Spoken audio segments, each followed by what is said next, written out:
Up to 65% of young adult men and 18% of young women report watching pornography at least once a week, though this amount can be higher. All right, so you stand 3 people in front of you.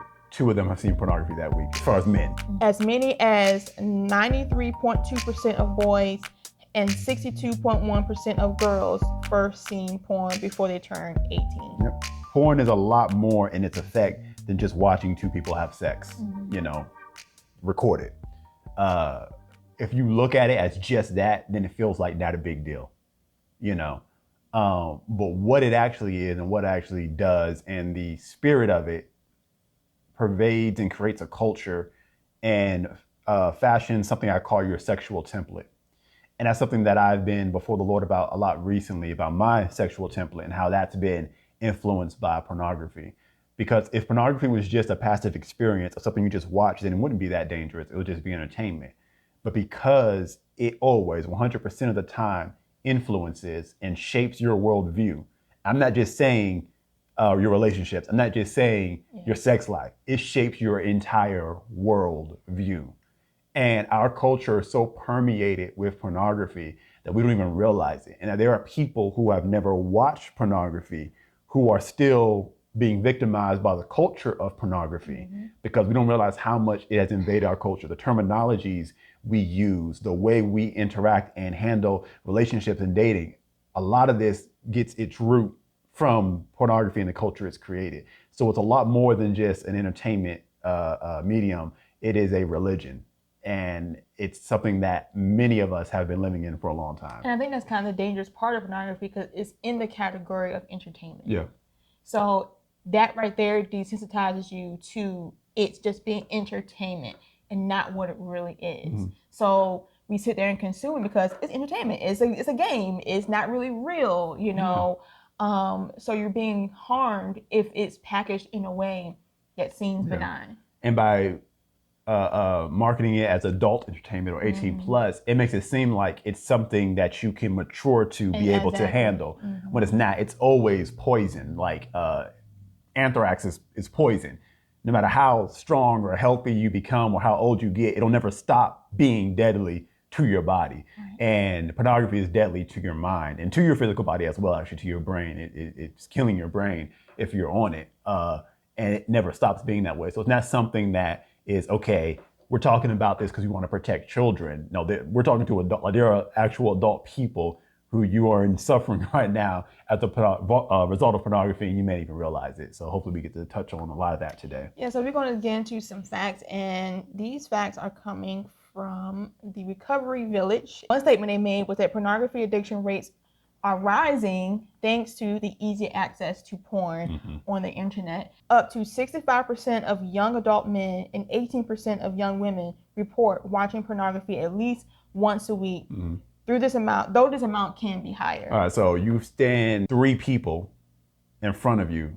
2 of them have seen pornography that week, as far as men, basically. Yeah. If I'm doing the math on that right, it'd be 33%. But yeah, you basically say two of the 3 men that's standing in front of you, 2 of them have seen pornography that week. As many as 93.2% of boys and 62.1% of girls first seen porn before they turn 18. Yep. Typically, when we talk about porn addiction or sex addiction, we're thinking about men because men typically have a higher sex drive, reportedly anyway.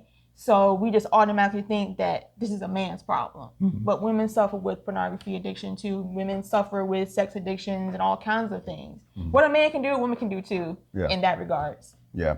And I got to talk about the sex drive thing because in our relationship, I was the one with the higher sex drive. But after separating myself from pornography, I really went before the Lord and just reevaluated everything. And I put that under the microscope as well. And I discovered, and I'm still discovering to this day, how much my sex drive, or now encompassing this bigger term, sexual template, was influenced by pornography to where my sex drive wasn't necessarily as high as I thought it was naturally. I'm having to rediscover who I actually am, what I actually like, because I realized that everything I desired sexually, from position to fantasy, everything was influenced by pornography. There's nothing that I couldn't trace back to it. it educated me on everything that I knew and desired about sex. And so when I separate myself from it, and that just, okay, I'm gonna stop watching it, detox myself from it, and then renew my mind to God's view on what sexual intimacy is, I'm rediscovering it. And so we're thinking, okay, well, men have the highest sex drive, that's why they're attracted to porn. Men are visual creatures. And so when girls and boys are going through puberty, I believe there's a divergence in what they go looking for. And so young girls are fantasizing about getting married, and they may be drawn to books and to erotic literature and things like that, or movies and TV shows that produce a romantic drama. And it's the same effect. And so they would possibly be put off for something as aggressive and demeaning as pornography, because pornography is crafted towards male perception. And so it's often derogatory to a woman. So if you're a young girl and you see that, that will probably, if that's the first thing you saw, would turn you off to it, and you would probably stay away from it the rest of your life, possibly. But young men, as visual creatures who aren't necessarily fantasizing about marriage, but are fantasizing about releasing these sexual urges that you're going through puberty, will be drawn to something that shows them what it is they're thinking about doing. And then you're hooked. Yeah. Forever, in a lot of cases. And so we're saying, okay, men have higher sex drive by like pornography, but no, they're drawn to pornography because of the way boys are wired. And then that, from then on, influences their sex drive. And just sitting here right now, I just feel in my spirit to say this, you know, we talk about a man's sex drive being higher, a person, and you were saying, you know, you don't know really what your baseline sex drive is because you was very young when you were exposed to pornography. Yeah. Well, I will say that most women, or it is documented that women have a lower sex drive. But what if it's not necessarily a lower sex drive, but it's a sex drive that's been hindered by the view of pornography or some form of sex, whether it be from novels, the shows we watch, things like that, or this idea of sex. So if we're not presented sex in that fashion, it turns us off. Yeah. And most times people get in these relationships and they're comparing their man to, I don't know, Johnny on TV or whoever they read in the book. Well, about the dashing, you know, like the pirate, the werewolf, the vampire, you know, something that nobody could ever be. Exactly. And, so it'll put a damper on your ability to receive love and intimacy the right way because it's not in the package that you were told it has to be this way. You know, there's shows that constantly come out every week on Netflix, and they're geared towards women. And this is women's pornography, basically. And they're usually highly sexual, but it's just a woman's perspective on sex. And I see it, I know whenever these shows come out, not because I'm watching them, because all the women on social media are talking about them and watching them and posting about them on Instagram, TikTok, and all that. And what I'm seeing, and I could name drop some of these shows, maybe I will, because this is a more free form format, things like that. But these shows come out, and like you said, they're creating an unrealistic expectation and presentation just as bad as pornography is for men and women.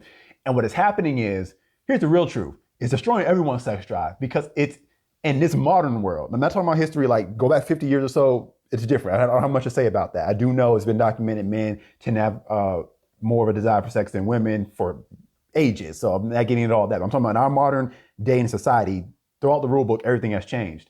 And so for men, what we're actually finding is men are actually less interested in sex now and more interested in porn because it's a super stimulus. And the same way it's turning the shows we're talking about, turning women off to sex because it's not living up to it.